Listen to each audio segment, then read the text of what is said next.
Nous allons maintenant effectuer ensemble le corrigé des cas pratiques sur les absences dites sécurité sociale. Tout d'abord, l'arrêt maladie. Absence certainement la plus courante. Votre salarié, Monsieur Saquet, vous a fait parvenir un arrêt de travail pour la période du 2 au 7 mai N. Il vous a fait parvenir cet arrêt le 4 mai. Quel est son dernier jour travaillé, sachant qu'il travaille du mardi au samedi? On va se référer au calendrier qui vous a été communiqué et on va voir que, effectivement, le dernier jour travaillé, c'est le 30 avril. On vous demande ensuite de remplir l'attestation maladie afin, effectivement, de pouvoir calculer les indemnités journalières sécurité sociale qui lui sont dues. Comment faire pour remplir l'arrêt maladie? Quels sont les mois à prendre? Le dernier jour travaillé étant le dernier jour du mois d'avril, on va prendre le mois d'avril et on va prendre les 2 mois précédents, c'est-à-dire février, mars, avril. Nous vous demandions de calculer les indemnités journalières auxquelles le salarié avait droit. Donc nous allons cumuler les 3 jours. Donc nous allons cumuler les 3 mois de salaire de février, mars, avril.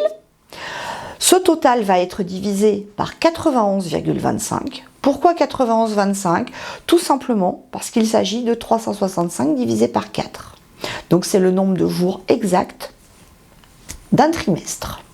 Donc, nous prenons le total des 3 mois de salaire, divisé par 91,25, multiplié par 50%. Pourquoi? Parce que les IJSS sont effectivement remboursés, pris en charge à hauteur de 50% par la sécurité sociale. Cela va nous faire une indemnité journalière de 33,10 €, donc par jour. Combien de jours va-t-on le rémunérer? Il a été absent 6 jours. Oui, mais n'oublions pas, c'est de la maladie. En maladie, il y a 3 jours de carence. Donc, nous allons l'indemnité 3 jours. Donc, 33,10 € par jour multiplié par 3 jours, cela fait 99,30 € qui vont être indemnisés, payés aux salariés par la sécurité sociale. Le jour de la reprise, le 9 mai, que doit-on faire? Rien. Nous ne devons rien faire. Tout simplement parce que le salarié reprend à la date prévue. Il est resté absent moins de 30 jours, donc il n'y a pas de visite médicale, il n'y a pas d'attestation à faire. L'attestation à la date de reprise normale ne s'effectue plus depuis un certain nombre d'années. Donc nous n'avons rien à faire. Sinon, effectivement, vérifier quand même auprès du manager que tout se passe bien pour lui et qu'il est effectivement en état quand même de travailler et qu'il est guéri. Deuxième cas pratique, l'accident du travail.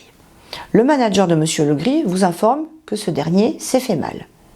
Effectivement, il a eu un accident du travail le 3 mai. Vous recevez ensuite son arrêt de travail pour la période qui va du 3 mai au 11 juin N. Nous vous demandions de remplir donc, en tenant compte des documents qui vous étaient fournis, la déclaration d'accident du travail, la feuille de soins. Vous trouverez les corrections ci-jointes. On va vous demander également de remplir l'attestation de travail en tenant compte des différents éléments qui vous étaient donnés. À noter que il va falloir prendre le dernier mois de travail avant l'accident. L'accident a eu lieu le 3 mai, donc nous allons prendre le mois d'avant, le mois d'avril. Comment vont se calculer maintenant les indemnités journalières de Monsieur Legris? Tout simplement, nous allons prendre le salaire du mois d'avril divisé par 30,42. 30,42, c'est tout simplement 365 divisé par 12. Donc nous prenons le salaire du mois d'avril divisé par 30,42 multiplié par 60% pour les 28 premiers jours, multiplié par 80% à partir du 29e jour. En effet, les accidents du travail sont pris en charge à hauteur de 60% les 28 premiers jours et à partir du 29e jour à hauteur de 80%. Donc pour les 28 premiers jours, il va avoir droit à 29,95 € par jour. Il n'y a pas de carence en accident du travail, donc il est indemnisé dès le premier jour de l'arrêt. Attention, le jour de l'accident du travail est toujours pris en charge par l'employeur. Donc on part bien du lendemain, on part bien du 4 mai. La journée du 3 mai, elle est sur le bulletin comme une journée travaillée, une journée de travail effectif. Donc on va dire que du 4 au 31 mai, il y a 28 jours d'arrêt de travail qui vont être indemnisés pour un total de 838,60 €. Au mois de juin, il va être indemnisé à hauteur de 80%, ce qui va faire une indemnité journalière de 39,93, soit pour 11 jours, 439,23 €. Ce qui va faire un total d'indemnité journalière pour toute la période de 1277,83. Quelles vont être vos obligations le jour de la reprise? Elles vont être nombreuses par contre, à contrario de la maladie où il n'y avait rien à faire. Il va falloir déjà vérifier que le salarié a bien un certificat de reprise signé par son médecin, ou alors médecin traitant, ou le médecin, le spécialiste qui l'a suivi dans le cadre de cet arrêt. Il faut impérativement ce certificat de reprise. Sans ce document, vous n'avez pas le droit de l'accepter au travail. Il va falloir également prévoir un rendez-vous à la médecine du travail parce que l'arrêt dépasse 30 jours. Donc prévoir, appeler tout de suite la visite médicale pour avoir un rendez-vous dans la semaine, puisque nous avons 8 jours pour leur faire passer la visite médicale. Imaginons que la médecine du travail n'ait pas de place, ce qui est rarissime pour les visites de reprise. Dans ces cas-là, on va leur demander un écrit impératif de façon à éviter toute contestation ultérieure et tout litige. Et bien évidemment, il faudra faire une attestation de travail avec la date de reprise. Celle-ci reste maintenue dans le cadre de l'arrêt accident du travail. Troisième cas pratique, le congé paternité. Monsieur Gamji vous a fait parvenir un courrier pour vous demander de prendre un congé paternité. Je vous laisse regarder ci-dessous la réponse que nous allons lui apporter. À noter qu'il demande, si la naissance est avancée, de pouvoir également avancer le congé paternité. Effectivement, c'est une demande qui est souvent exprimée par les futurs papas. Il est à noter que si l'employeur peut le faire, peut avancer la date, il va le faire, mais si l'employeur ne peut pas le faire pour des raisons impératives au service, par exemple parce qu'il n'a pas de remplaçant à ce moment-là pour prendre en charge le travail du papa, dans ces cas-là, il est parfaitement dans son droit de refuser d'avancer le congé paternité. Son fils Samuel est né le 15 août finalement, donc il va falloir remplir l'attestation en tenant compte des 3 mois précédant la naissance, c'est-à-dire juillet, juin et mai. Quels sont les IJSS auxquels il a droit? Le total des 3 mois en question, divisé par 91,25, toujours, hein, on est toujours sur du trimestriel, et multiplié par 79%. Alors, pourquoi 79%?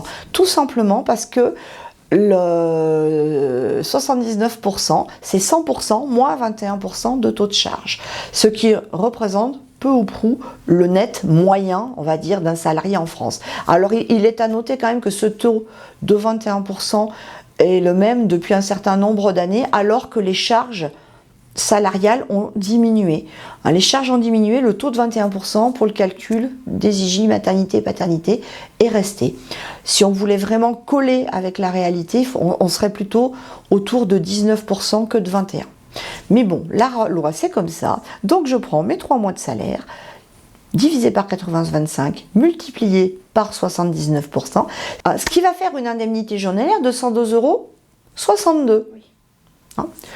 Toutefois, n'oublions pas que cette indemnité journalière est plafonnée à hauteur du plafond de la sécurité sociale, ce qui fait 89,03 € d'indemnité journalière plafonnée, soit pour 11 jours, 979,33 €. Quatrième et dernier cas, la maladie professionnelle. C'est le cas, heureusement, le moins courant, mais c'est certainement le cas le plus difficile à gérer pour les équipes RH et Paye. Pourquoi? Parce qu'il va demander un délai d'instruction particulièrement long de la part de la sécurité sociale et que pendant ce délai d'instruction, cela va amener les entreprises à quand même rémunérer le salarié de façon à ce qu'il ne perde pas de salaire, ce qui risque de donner des trop perçus, etc., etc. Mais je vais vous expliquer tout ça en détail. Donc, Madame Touc, vous avez parvenir un arrêt de travail du 8 mai au 7 juillet N. Quel est son dernier jour travaillé? Le dernier jour travaillé, c'est le 7 mai. On va vous demander de remplir l'attestation, effectivement, en fonction des mois. Donc, quels sont les mois? Ça va être avril, mars et février. On va donc calculer les indemnités journalières de Madame Touc sur les mois de février, mars, avril. Ce qu'il va faire, alors, il va falloir faire 2 calculs. Pourquoi? Parce que, en attendant qu'elle soit reconnue ou pas en maladie professionnelle, la Sécu va la rémunérer en indemnité journalière maladie. Donc on va d'abord calculer des indemnités journalières maladie, donc les 3 mois de salaire divisé par 91,25 multiplié par 50%, ce qui va faire dans son cas une indemnité journalière de 25,61 €. Elle a été absente en tout 61 jours, auquel on va enlever la carence. Étant donné qu'on rémunère en maladie, il y a une carence de 3 jours, ce qui va faire 58 jours, pour un total de 1485,15 €. Cette maladie professionnelle est donc de passer devant commission et a été reconnue ultérieurement. Donc on vous demandait de calculer la totalité de ces indemnités journalières en maladie professionnelle, cette fois-ci, pour la période du 8 mai au 8 septembre, puisqu'elle a été prolongée en maladie professionnelle.